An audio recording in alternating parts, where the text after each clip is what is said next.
Episode 1 starts with an EKG flatlining. Next, we see someone opening his eyes. A dream? Been a while since I last had that one. He leaves his bedroom and sees his mate. She runs over to him and apologizes. I still haven't prepared anything for breakfast. He tells her it's okay. I just happened to get up early today. Also, I'd rather you stop calling me master. She says, I see, then calls him village chief. He tells another lady good morning and enters the kitchen. The maid in the kitchen tells him, I let my guard down. He's like, oh, you finally touched the kitchen? She tells him I'll burn this thing wholesale. He tells her just spare it. While he's outside stretching, another girl notices him. You're up pretty early today, aren't you? Yeah, somehow I just woke up. Another girl arrives and tells him good morning. What's up? I had a bit of business with Gran Maria on my rounds. Trouble? Not at all, but we've been receiving reports about this. However, they notice that he's staring at them, so she asks, can I help you?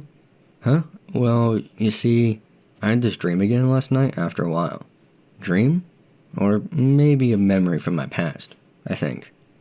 He sees some kids running, a water wheel spinning, people planting crops, some more splitting wood, one tending to the animals, another buying food, some wolves with a spider on their back. Our MC says, really, to me back then wouldn't have been able to imagine this. For me to live a dreamlike cozy life like this. After that we find out our MC's name, Hiraku Machio. I assume it's your name. Yeah, who are you? I am the god who governs the world. So, I finally died, huh? Indeed you did. According to this world's calendar, you lived for 39 years. Your life was nothing but 2 great hardships, betrayed by others, and collapsing from a terminal illness. Hence, I give you another chance for life. I shall provide you with a healthy body free of any illness. Truth be told, the reason you had to live such a cruel life was partly a mistake of mine too. Would you consider this an atonement for that? I don't really get it, but sure. While we're at it, do you have any requests? I shall have you live your new life the way you see fit. I can fulfill most requests. In that case, I want to try farming. Farming? Yeah, when I was trapped in my bed in the hospital, I used to love watching this show on TV. It was about an idyllic farming experience. I couldn't be so sociable in my previous life, so I loved to do some farming in a place far from civilization. Can't I? Well, agriculture has a different jurisdiction, but I'll have a word with him. He finishes the call and tells him, alright, I shall bestow you with new life and a healthy body, and I have acquired the permission from the god of farming. So I shall bestow you with the omnipotent farming tool power. Well then, enjoy your second life to the fullest now. Hiraku wakes up on the ground. He feels his face. I can move my body? It's been a while since I was last able to move. Who knows how long I missed standing. A healthy body really is the best. Alright, now that I'm back alive, I'll live my second life here, what I longed for long. Farming. So, is this the starting point? The first step is to grasp the current reality, a forest. As far as I can see, I'm surrounded by trees. Sure, I did ask for a place away from civilization, but isn't this too far from it that people won't actually come here? Whatever, there's no point in lamenting it. My getup is just like one of those villagers in a game. I think I somehow became young again too. Is there anything I can use? Oh, right, the omnipotent farming tool. As he finishes his thought, a tool appears. This is it? Then starts to plow the ground. Is this some kind of magical force? I keep swinging, but I never get tired. And I can plow through hard ground and tree roots without a care in the world. The soil is so fluffy. I could grow good vegetables if I planted a field with it. Wait, I need to secure water and food first before that. Step 2 is to explore the surrounding area. I've been listening around for a river, but all I can hear is the sound of leaves. Let alone edible plants, I can't even find a single grass. Am I on the right difficulty? He hears something run near him. Now that I think of it, it's no surprise if I encounter a dangerous monster here. I need to find a place where I can settle down, quick. He explores some more and finds a huge tree. It'll make for a good landmark, so I'll set up base here for now. Step 3. Secure some materials. I wandered around for a fair bit, but looks like I couldn't find any river or pond nearby. Then I'll just dig a well. Dowsing, a method of finding hidden underground objects by the movement of a stick or pendulum. This method has been used to find water pipes. Or not. I don't really get it. So he summons a shovel. This omnipotent farming tool skill really does take shape into all kinds of tools. By the way, I can't create complicated machines. As expected, I don't feel tired at all, just like with the hoe. I can dig forever until I find water like this. However, I can't get out. Fine, then I'll just dig in diagonally. He eventually finds water. I dug a water source first try. What luck. This may be thanks to the god. Water secured. Moving on to food now. However, surprisingly, I don't feel hungry at all. Is this also the power of the omnipotent farming tool? It'll be dangerous to wander around the forest too. He summons a scythe and begins collecting grass. I should keep using my omnipotent farming tool here while building a proper base. I hope I can find something edible along the way too. I'll be cultivating a field here soon, and this tree will get in the way, I guess. It looks so sturdy, but I guess my axe can chop it down. I think I should make a cut to one side and then on the other side, huh? Alright, let's start from this side first. He swings and the axe goes all the way through the tree. And a single slash, huh? This skill does live up to its name. Now that I've chopped it down, let's try processing it. Strip off the branches, cut the trees into logs, and peel the bark off. The hardwood cuts through like cheese with this. By the way, about this hook that I'm using to drag the log, I don't know the name, but as long as I can picture it, the omnipotent farming tool can transform into it. I could make some timber to some extent. In the sandbox game I used to play, now should be the time to build a hut. But I couldn't just make the part for the walls and the roof with a snap. I don't even have any nails nor adhesives. Is it actually that hard to build a hut from scratch? Ah, the shadow coming from the pillar I built. It's just like a clock. Oh shoot, I was too absorbed in this, I lost track of time. At this rate, the sun will set soon. And then, what happens? It'll get dark. I need to find a source of light. He tries to summon a flashlight or lamp, but no dice. I'll just start a fire then. He yells out lighter or match, but still nothing. Is this because of the jurisdiction thing the god mentioned earlier? If I turn this omnipotent farming tool into a match, I could actually lose it. Something that generates heat without depleting it. He summons a magnifying glass. Now he can make a fire. If only it weren't sunset already.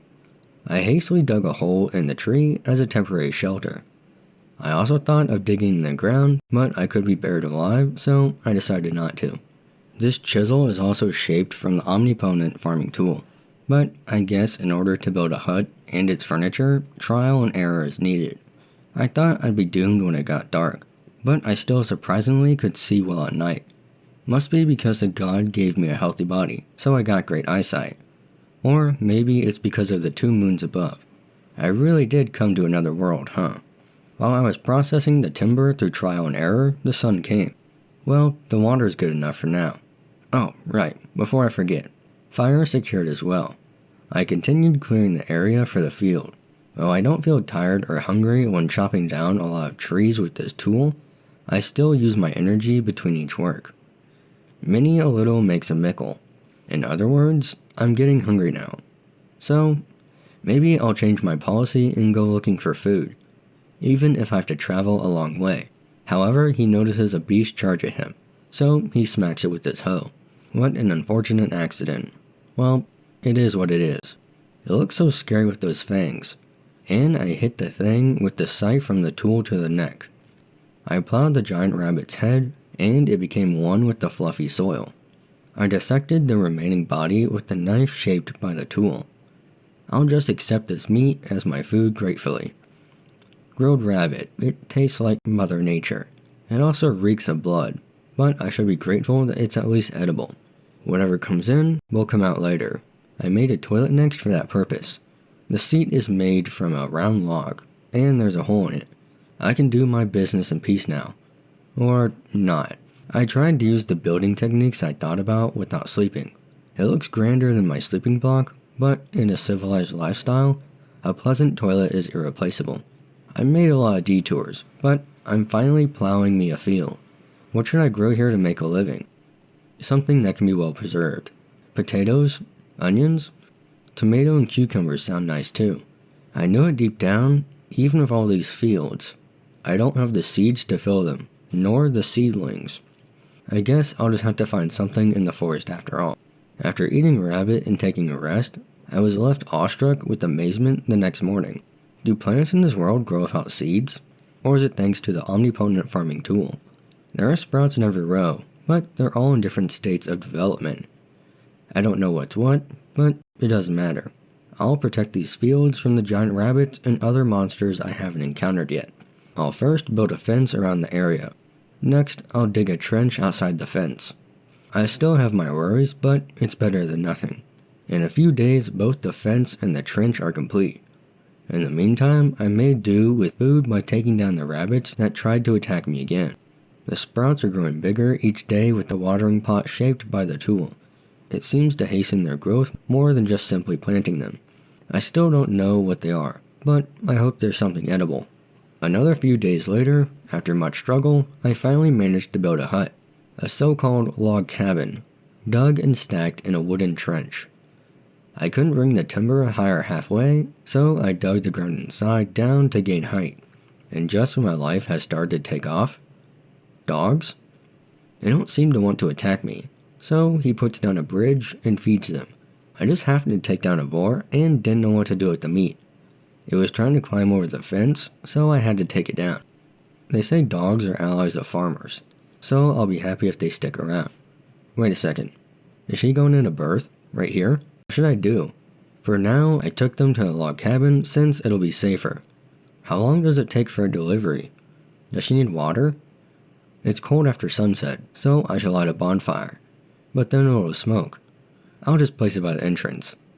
Anyway, I did what I could.